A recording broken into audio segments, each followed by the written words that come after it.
inclusive Edmonton, right, addresses that issue of belonging, right? So what's normally important to people is, if your worth is acknowledged or recognized, and that sense of belonging and feeling secure, right, within that area. So at the end of the day, inclusiveness is feeling welcomed. So an inclusive Edmonton definitely is something I'll see around those three parameters of worth, belonging, and security, and feeling welcome. When you come into a new society, go straight to the right source to get information.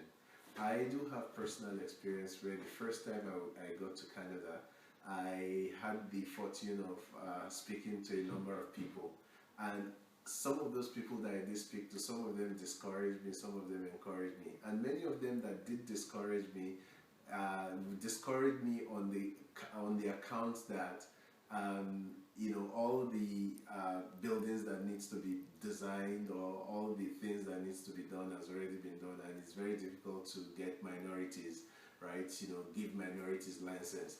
And I thought, you don't give license to people, you have to work hard towards your license. So the first thing I did was to go to the right source, went to through the Royal Architectural Institute of Canada, went to the Alberta Association of Architects, and got the requirements, and you follow it up. If I had just listened to some of the things that I was being told by others, that may have been their actual experience. I'm not trying to denigrate or commonize what that experience is, or belittle the experience.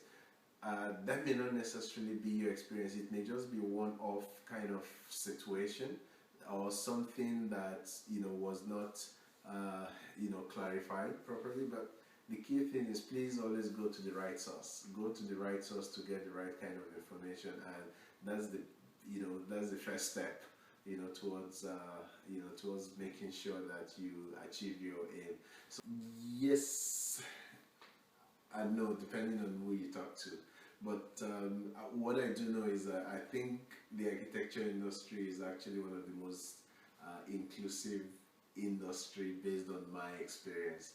And why did I say so? The profession is actually one of the few professions in Canada that has been able to formalize and establish a very structured alternative path to registration. So for instance, the Royal Architectural Institute of Canada did facilitate a process with the Canadian licensing authorities, the Canadian architectural licensing authorities across the country, to ensure that people that are not able to get their registration through the formal process are given the opportunity. So people, especially immigrants who are from other countries, we have what they call the syllabus program.